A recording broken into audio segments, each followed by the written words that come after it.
18 de dezembro, Deus em ação em favor dos fiéis. Ester 2.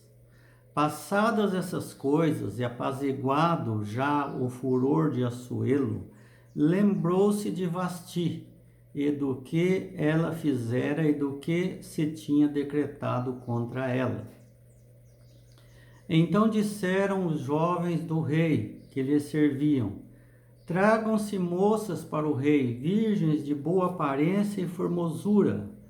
Ponha o rei comissários em todas as províncias do seu reino, que reúnam todas as moças virgens de boa aparência e formosura na cidadela de Suzã, na casa das mulheres, sob as vistas de Agai, eunuco do rei, guarda das mulheres.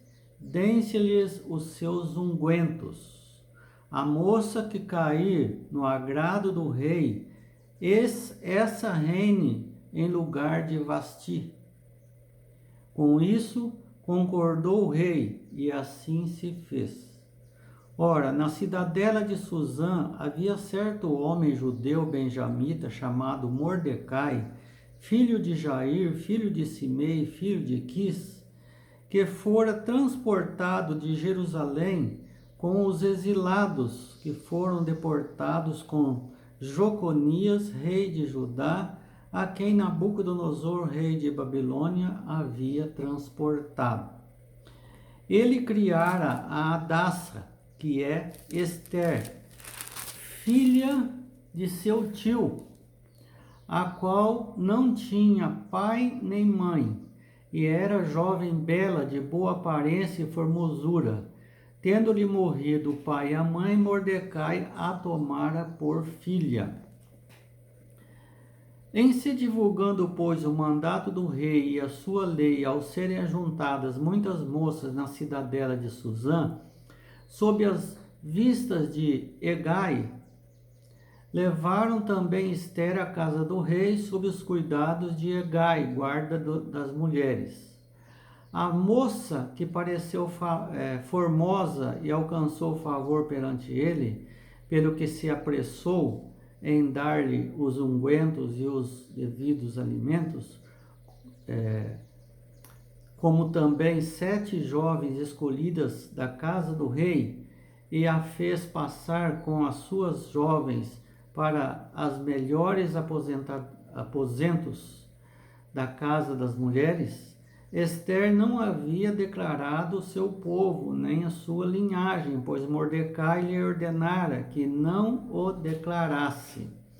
Passeava Mordecai sob os dias diante do átrio da casa das mulheres, para se informar de como passara Ester e do que lhe sucedera, e enxergando o prazo de cada moça vir ao rei Assuero, depois de tratada segundo as prescrições das mulheres, por 12 meses, porque assim se cumpriam os dias de seu embelezamento, 6 meses com óleo de mirra e 6 meses com especiarias e com perfumes e ungüentos em uso entre as mulheres. Então é que vinha a jovem ao rei, e ela se dava o que desejava para levar consigo da casa das mulheres para a casa do rei, o que ela escolhia, né? À tarde entrava e, pela manhã, tornava à segunda casa das mulheres, sob as vistas de Saagás, eunuco do rei, guarda das concubinas.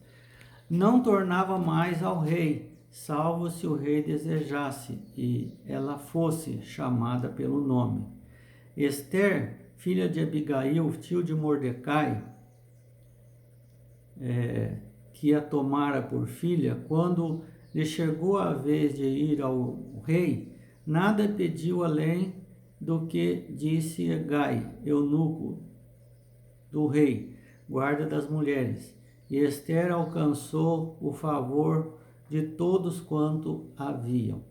Assim foi levada Ester ao rei Assuero, e à casa real no 10º mês, que é o mês de Tebete, no 7º ano do seu reinado.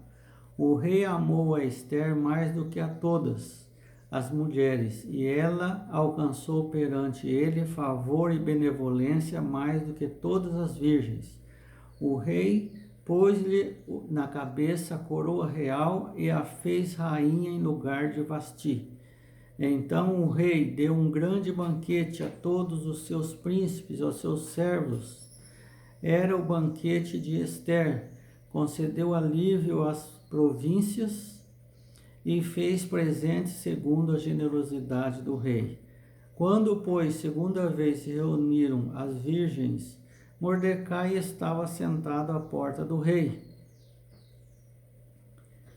Ester não havia declarado ainda sua linhagem e seu povo, como Mordecai lhe ordenara, porque Ester cumpria o mandato de Mordecai, como quando a criara.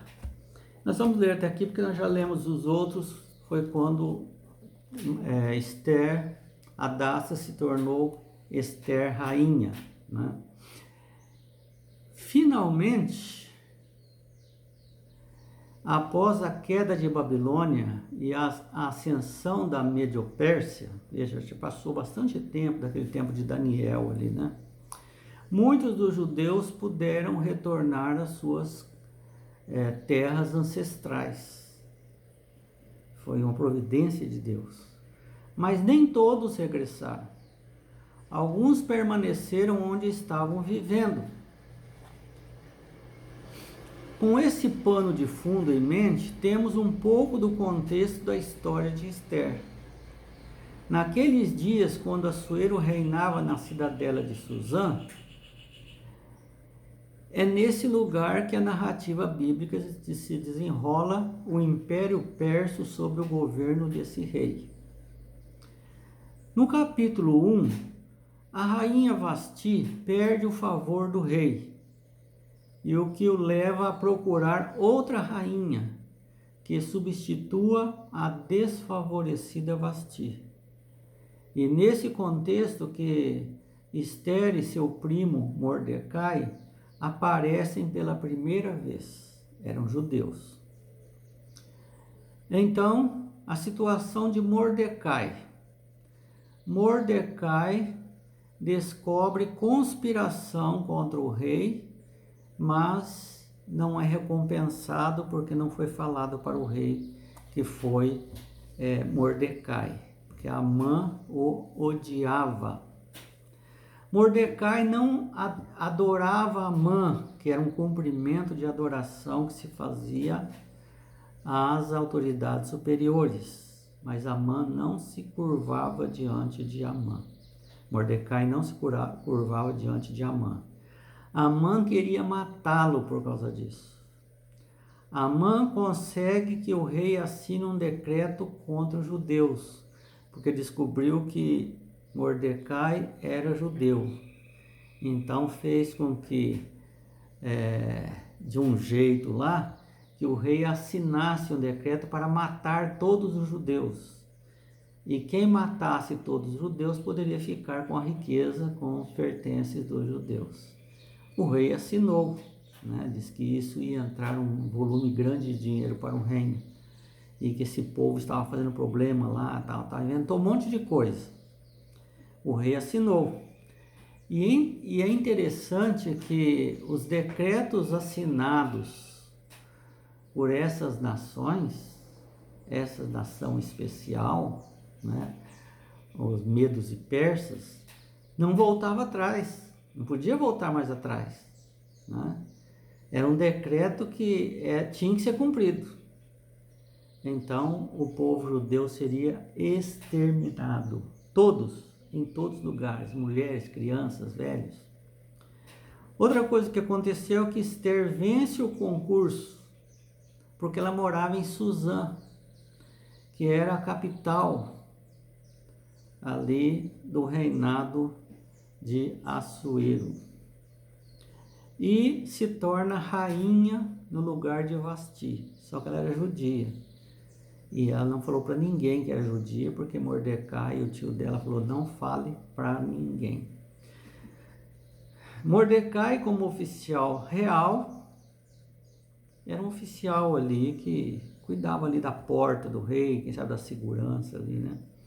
Estava sentado ao portão do palácio e residia na cidade de Suzã com sua filha adotiva, prima, ou filha adotiva, Esther. Então, é por isso que ela participou do concurso, porque ela morava ali. Agora, por que Mordecai daria a ela a ordem de não revelar a sua nacionalidade? Porque ela era judia e os judeus não eram muito aceitos ali, principalmente com Amã perseguindo de tudo quanto é jeito a Mordecai. Embora o texto não diga exatamente o porquê, não é difícil adivinhar. Como estrangeiros em uma cultura e religião estrangeiras, que veremos, podiam ser hostis e eles foram sábios em manter silêncio sobre a família e o seu povo.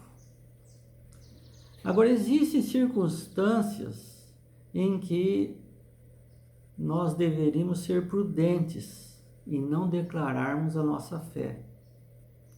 Aí você diz, mas não é ir de todo mundo e proclamar a mensagem, você tem que falar de Deus sempre, sempre, sempre. Não, nem sempre.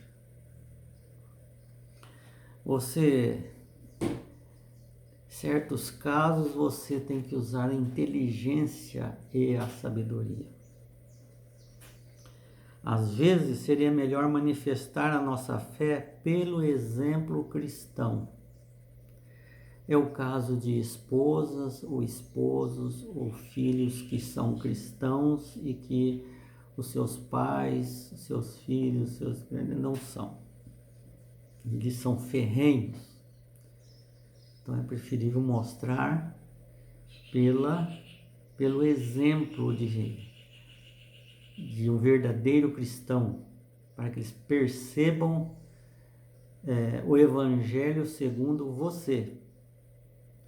Não precisa de palavras, precisa de atos cristãos, de perdão, de misericórdia, de obediência, de caráter, né?